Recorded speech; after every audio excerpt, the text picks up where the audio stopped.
Re-recta ko muna siya ito. Rectang transformer to. Hindi na siya dumaan dito sa may soft start. Okay, recta na lang tayo. Recta natin dito. Okay, plug in ko. Yan. Kung may shorted, ilaw yan. Ito, naka-clip. Itong isa. Pero nag-relay naman eh. Ito, dayo to. Hindi ko lang matandaan kung taga saan to eh. Alam ko bandang Quezon din ito eh. Quezon. Basta mga bandang Quezon ito. Kalimutan ko na yung combo namin ng bossing eh. Shoutout pala. Hindi, galing Bicol pala. Sorry. Galing Bicol. Pinadala rito sa may anak niya. Okay, shoutout muna sa may-ari nito na taga Bicol. Okay, maraming salamat sa pagkakatiwala mo ng unit para to sa akin, sir. Tecno Master na CA6. Okay, Tecno Master CA6. Balikan tayo. From north to south.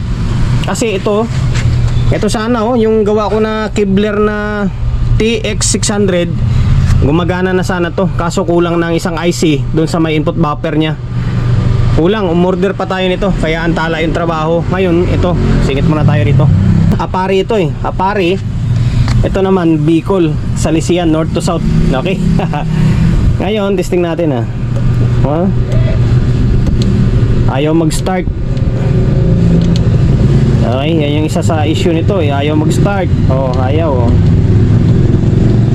Ayaw mag-start. Okay, yan na.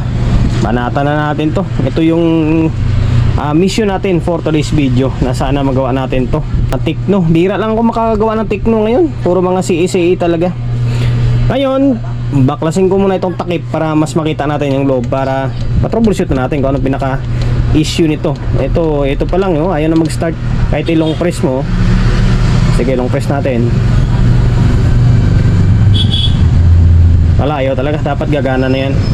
Ito, ginawa natin ay tinagalan natin yung takip. Tapos, nahirapan ako mag-start dito. Malamang yung tack switch nito sira na. Baka matagal na i-stock nito. Tack switch nito sira na. Ngayon, ang gagawin natin, nirekta ko muna. Nirekta ko muna siya ito. Rectang transformer to. Hindi na siya dumaan dito sa may soft start. Okay, rekta na lang tayo. Rekta natin dito. Tapos, naku, kung ano yung mga kwan dyan. Lagyan natin para malaman natin kung dahil ayaw nyo mag-start dahil may problema rito sa circuit or may shorted. Ngayon, nakarekta siya. Ayan nakarekta yan, AC. Tapos lagyan ko siguro ng tape to para sigurado. Ngayon, sumagi, mga kuryente tayo or dumikit sa bakal. Hindi naman siguro Okay, plug-in ko. Yan. Kung may shorted, ilaw yan. Ito, naka-clip. Itong isa. Pero nag-relay naman eh. Okay, nag-relay naman parehas. Nga, ulitin natin. Ulit. Parang okay naman. Sukatan nga natin ng mayasing. Pero naka-clip siya Ayan, sukatan natin.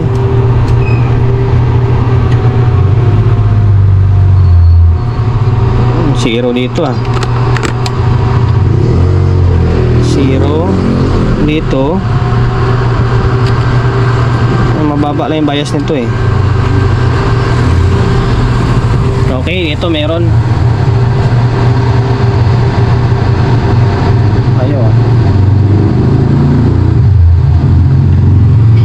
Meron kanina. Kasi natin.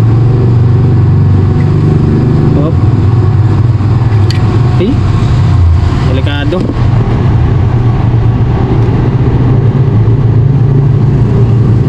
Meron so, makita nyo yan. Meron nasa 0.25. Ayun meron siya nasa 0.25 dito. Ngayon dito naman mataas dito Okay, parang may problema dito sa kabila. Parang may problema. Ngayon, ang gagawin natin saan kayo unahin natin dito? Dito muna. Dito, paganahin muna natin yung soft start dito. Baklasin ko muna tong front panel, tapos paganahin natin. Tingin ko yung tack switch ang may problema eh. Okay? Dating gawi, wala tayong pamalit ng tack switch na ganito kalaki. Kung meron man, parang maiksi. Ay hindi, nagamit ko nung nakaraan eh. Okay lang, ito subok ko naman yung discarding ganito eh. Yan, tinanggal natin to dito, tapos kinayod natin to. Kakaskasin lang naman yan kasi nangingitim. Okay, normal yan. Pag tumagal, nangingitim yan. Ngayon, kakaskasin mo yung gitna and then sa gilid-gilid. Tapos ito, yung pinaka-shim brush nya is kukut-kutin mo rin to. Yan, para matanggal yung itim. Tila, sana yun? Wala, nalaglag pa. Yari. Sana ba yun? Hanapin ko. Yung kukuskusin mo lang, nakuskus ko na yun eh. Nalaglag, sana yung punta yun. Nakuskus ko na yun, na wala na yung itim sana doon. Ibabalik na lang sana. Okay, hanapin ko nga muna. Okay, dito na pala. Ito pala. Ayun, malinis no. Kinuskus ko na yung itim dyan. Kanina, may itim yan. Kapag nangingitim yan, dito, and then sandan dito na side, hindi yan magkukontak. Okay, gagawin natin. Balik natin to. Tapos ibalik natin yan, no. Diskarte lang. Diskarte lang. Naibalik na natin yung front panel. Ngayon, subukan natin, long press. Ayun, no. Diba? Nakaklip talaga siya, kabilang channel. Yan lang yung sikreto dyan. Kung wala kayong pamalit, kuskusin nyo lang, tapos ibalik nyo. Normal ulit yan, para lang ulit kayo bumili ng bago. Pop natin, long press yan, tapos buhayin natin. Kaso nakaklip itong channel 2. Ano pa ba gagawin natin? Kundi tanggalin natin tong channel 2, tapos proceed tayo sa may repair na. Okay, naging normal na yung front panel eh. Inangat ko to inangat ko tong supply, yung panto, yung para sa may output na supply. Ito to. Yan, positive, hindi negative to na high voltage. Yan, tapos tingnan nyo kung ano mangyari. Ito natin nakaklip pa rin nakaklip pa rin. Step by step tayo. Okay, nakaklip pa rin siya. Maaring good sa may amplifier, dito sa may OPT nya. Ngayon, dito tayo. Tanggalin natin ito. High voltage din ito na low ampere. Ito. Tanggalin natin to. Yan, tinanggal ko Tingnan nyo kung ano mangyari. Nawala. Diba? Nawala siya Normal. Ibig sabihin, dito na side ang may problema. Ngayon, susuyurin natin yan kung ano yung pinakasalarin, kung bakit nakaklip siya. Okay? Shortcutting ko na lang yung video natin. Pag hindi mo kabisado to, maaaning ka sa ganitong klaseng trouble. Maaaning ka talaga pag hindi mo kabisado. Kasi, eto, halos lahat na-check ko na. Lahat na din dito. Na-check ko na lahat ng transistor na to. Teka lang bunutin natin. Ngayon ko lang din na-encounter yung ito klaseng trouble kadalasan nasisira dito yung mga 6.8 na diode tulad nito dito. Yung mga 6.8 na yan dito, may nasisira yan. Ito naman, iba yung trouble naman niya. Diba naka-protect siya dyan? Naka-protect. Ano ba yun? Clip ba yun o protect? Basta may problema, naka-error. Ngayon, na-check ko na lahat yan. Ito, bigay idea na lang to. Na-check ko na lahat ng transistor, buo yung mga posibleng sira na tingin ko, i-check ko buo. Tapos ang problema is hindi pa rin umiilaw. Dapat ilaw itong dalawa. Ito. Kahit sa paliwanag na lang, at least kahit may idea kayo. Kailangan umilaw itong ilaw dito, tapos yung ilaw nandoon sa ilalim. Kailan umilaw yan. Kapag hindi umilaw yung isa dyan, ibig sabihin may problema or tabingi ang bias or mga voltahe. Okay? Yung ditong supply na to, yung mataas na voltahe tapos low ampere, dito nagsusupply yan, papunta dito yan. Ayan, dito nagsusupply yan. Ngayon, wala akong nakitang sira. Na-check ko na, pati itong mga transistor na to, na-check ko na buo. Nasuyod ko na halos lahat. Ngayon, nagtataka ako bakit hindi pa rin umilaw yung ilaw na to. Ito.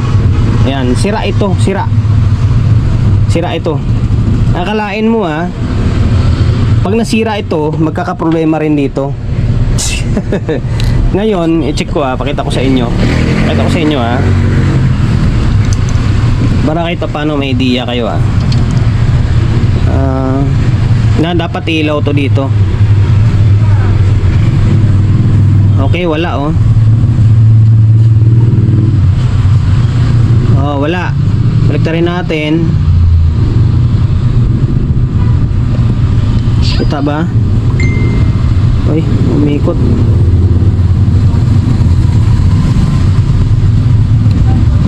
Basta wala, sira. Ina naman na yan. Basta sira yan, sira. Ngayon, ang ginawa natin, ganito siya oh. Nagsubok ako ng ilaw pansamantala. Sabi ko palitan natin. Ito, kulay orange yan ha. O, kulay orange. Wala namang problema dyan. Kahit green man ang ilagay mo dyan, blue man yan, okay lang yan. Basta importante may ilaw siya. Ayan, ito yung pinaka point ko. Once na masira pala yung ilaw dyan, hindi na rin, may magkaka-problema dito. Ngayon, ito magiging kalabasan, no? Pakita ko sa inyo ha. Lagyan natin ng supply. Pasensya na kung medyo shortcut, pero at least kahit paano eh. Okay, balik tayo. May customer. Ito na siya. Ngayon, ito kulay blue, kulay orange na nilagay natin. Tapos di ko muna siya nilagay dito sa loob kasi baka sabi ko baka mamaya hindi umubra, mahirap ulit magbaklas. Kaya pag ganito lang muna. Kumbaga, trying and error lang. Ngayon, tingnan nyo ano magiging kalabasan niya. Natin up. Kapag umilaw yung green, ibig sabihin hindi nakasalpak yung high voltage natin na low ampere. Ayan, kailangan salpak natin to. Taas yung voltahe nyan, mga nasa 180 volts yan, 180, 160. Wala na oh, diba? Wala na oh, nawala na siya oh. Tapos umilaw na to, diba? Umilaw siya oh. Grabe naman to. Kaya sa totoo lang guys, sa araw-araw na gawa ko ng iba-iba klaseng power amplifier is iba-ibang trouble yung na-encounter ko. Iba-ibang trouble. Hindi yung nagawa ko na dati yun, ganyan lang yan. Hindi, akala mo yun. Pero iba. Di ba? Ngayon ang gagawin ko rito, ibabalik ko na to. Hindi ko na papalitan yan. Hindi ko na orange na ilalagay ko yan. Maghahanap ako ng pula. Yan ay available ko eh. Wala namang problema dyan kung green man ilagay ko dyan, or dilaw man yan, or pula man yan. Importante gumana.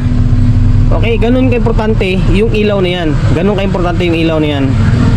Diba? Ngayon, para mas makakuha kayo, parang maniwala talaga kayo na yan lang yung problema, balik ko ito balik ko to. Dito lang, kahit dito ko lang patong sa taas, tingnan nyo kung ano mangyari. Ayan hininang natin siya dyan Ayan, dito lang oh. Ayan, hininang natin, tingnan nyo. Sira yan sira yan. Okay. Oh, diba? Naka-clip ulit siya oh. Naka-clip ulit siya oh. Angas Okay, ngayon tanggalin natin yon, tapos palitan natin yung kulay orange na yan. Ito, binalik ko na yung board. Ito yung pinaka-hassle kasi ang dami niyang wire. Although kabisado ko na to itong Technomaster, Concert, and then Krill, ano pa ba, halos magkakawig sila ng disenyo. Okay, bayan natin. Kung kanina naka-clip, wala na, normal na siya oh. Diba, naka-normal na oh. Tingnan mo yung ilaw, mas maliwanag doon sa ilalim. Ayan yung kulay orange tapos ito yung isa pula. Ngayon, kanina mas mataas yung bias dito pansinin nyo kung ano mangyari. Siyempre papantayan. Ayun nga sinubukan ko ba pinalitan yung 5401.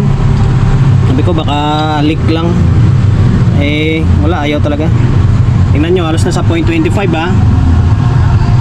0.25. Tingnan mo yung ditong isa, halos pantay lang yan sila. Oh, di ba? Mantay na oh. Kanina mataas to dito, nasa 0.4. Naging normal na. Well, natagal ko rin bago ko nakuha kasi nga, siyempre hindi mo naman pagdiskitahan agad dito una-una mong isipin, kaya hindi umilaw to dahil may problema, di ba? Kaya siyempre magsusuyod ka dyan. Ang dami, halos lahat ng transistor na yan, minaklas ko yan, chinik ko na buo. Pati yung 10K doon na parang nangitim, pinalitan ko na rin. Tapos itong drive dito, chinik ko rin yan.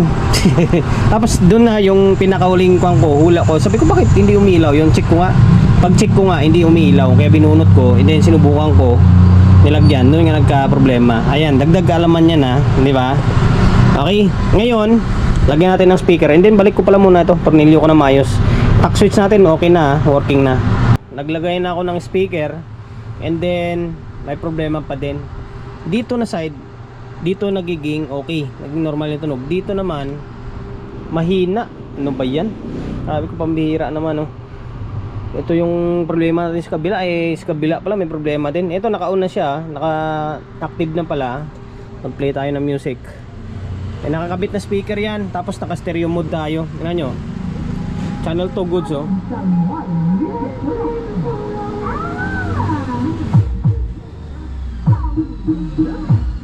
Normal. Tingnan nyo yung channel 2. Ay, channel 1, oh. Sobrang hina, oh. Kahit na ipag-short mo, to dito. Teka lang, ipag-short natin. Ipag-short ko to, ha. Saglit lang, ha. Okay yan, pinag-short ko na, oh. Parang mahina. Pero pag hinawakan mo to dito, malakas, oh.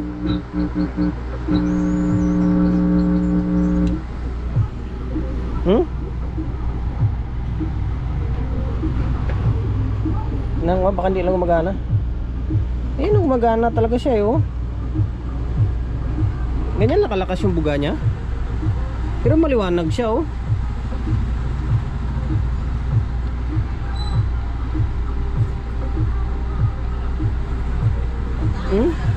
Pero mahina yung audio. Pero pag hinawakan mo dito, malakas, oh.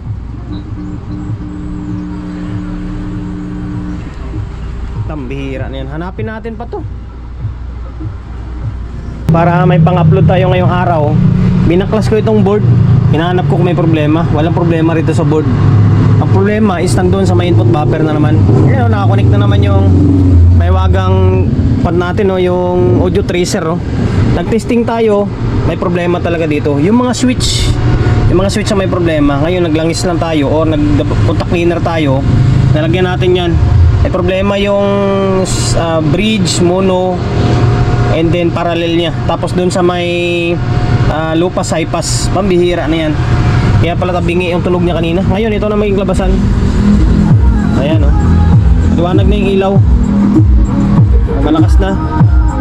Okay, baka makapiright tayo. Ito channel 2. Di ba? Mas malakas na siya. Okay. Akala ko nasa amplifier na naman. Kaya gamit ko talaga itong audio tracer ko once na may problema rito. Kasi malaman mo yan, pag tinusok mo yung, tanggalin mo ito, yung input na to, tapos dito makumpara mo kung alin talaga yung mahina, alin yung mas malakas. Okay, yun lang. Sa may switch yung pinalitan hindi, yung pinunta cleaner natin. Ayun, okay na ito. Ang kulang na lang dito is lilinisan ko na lang to. Tapos tornilyo ito, tinanggal ko naman ito, Ito na tornilyo na natin to. Ngayon, pinaka main point natin or pinaka issue natin is ito, di ba? Ayaw mag-switch on. Ngayon na madali na, oh. Ilong press mo lang yan. Tapos yan, na-fix natin to. Tapos yung clip na hindi nawawala yung clip, nandun, yung kulay orange na ilaw. Ano ba yun? Ito yung salarin. Okay, tapos pangit naman yung tunog ulit. Ayan, nagkuha naman tayo ulit, contact cleaner sa may switch niya. Okay, hanggang dito na lang kasi gabi na, madilim na, uwi na tayo. Technomaster na CA6. Ayan, sana nakapagbigay idea tayo, sir ng taga Bicol, bali okay na to. Kung Technomaster mo. Hanggang dito na lang.